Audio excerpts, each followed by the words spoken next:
Got Dad up here working the deck, marking everything, getting the buck as it comes out. When you have a 3-man operation like this, things can work pretty smooth.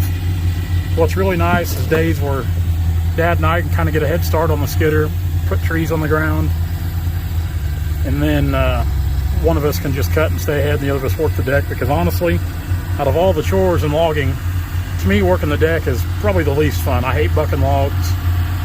It's a terrible, dirty job. It's hard to keep your chain sharp. It's awful, especially where we live.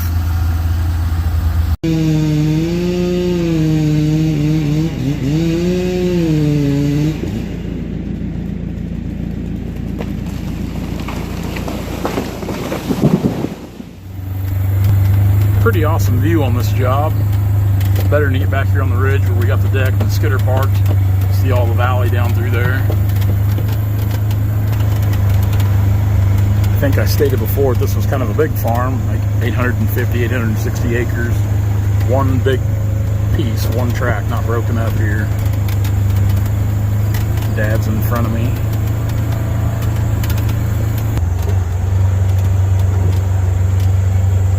Pretty good sized trees overall, especially these few from yesterday. Some busters here.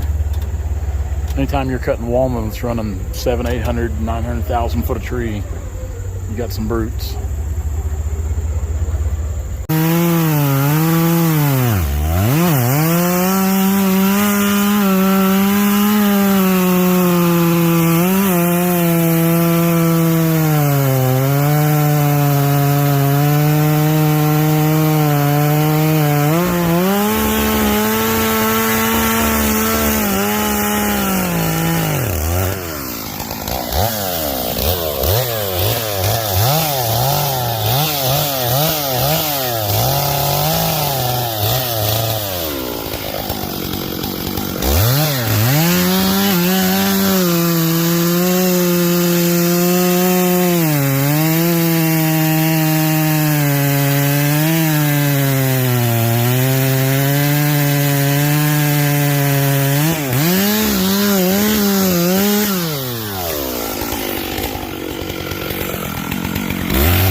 we'll get this one cut off.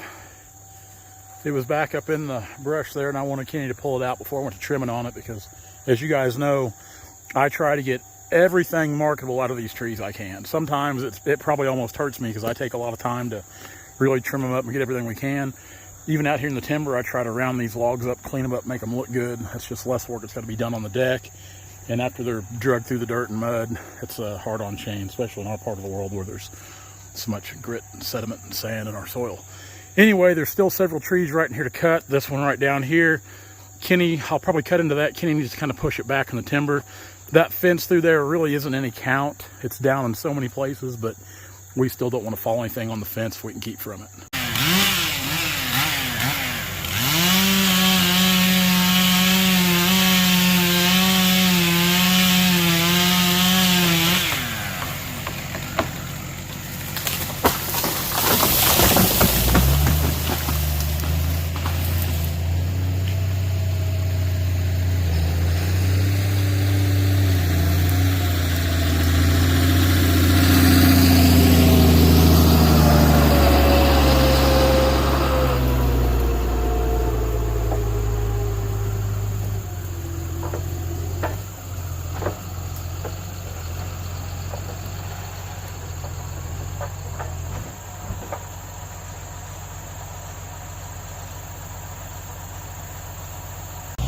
Do a little pushy push here.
Now this tree had a hard lean back here towards the skidder, towards the fence.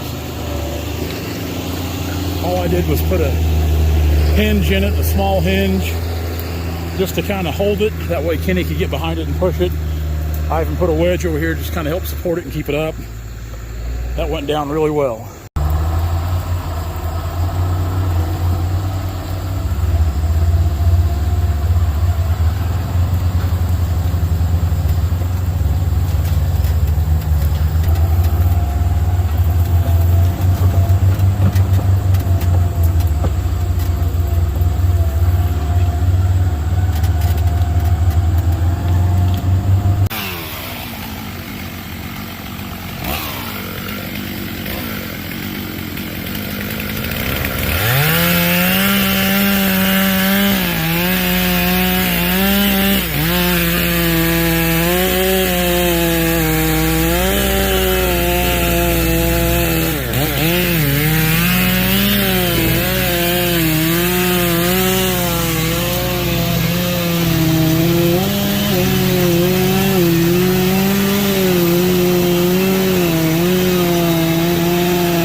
Well, I was trying to get fancy here. I missed my tree.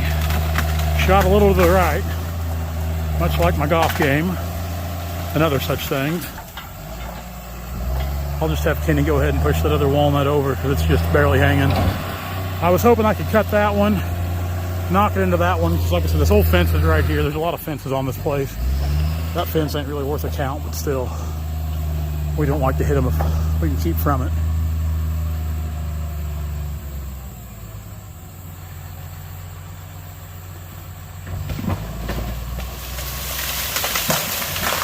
Down they go.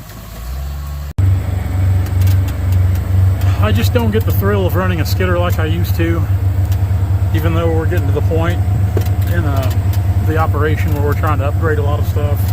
It's nice to have it, but honestly, I'd rather be on the end of a chainsaw. It's definitely where I feel comfortable and more at home anymore. I've spent pretty much the last 20 years of my life running these log skidders, and you know, when I was a teenager, 11, 12, 13, 14, I really started working full-time in the summers with Dad when I was 15 years old running a log skidder. It was the greatest thing in the world, and it'll always hold a special place in my heart. It really will, running a log skidder. But anymore, I love cutting. I love working with a chainsaw, and that's what I like doing. Hey guys, if you like what you see, be sure to like, comment, and subscribe to our channel for all of our latest videos.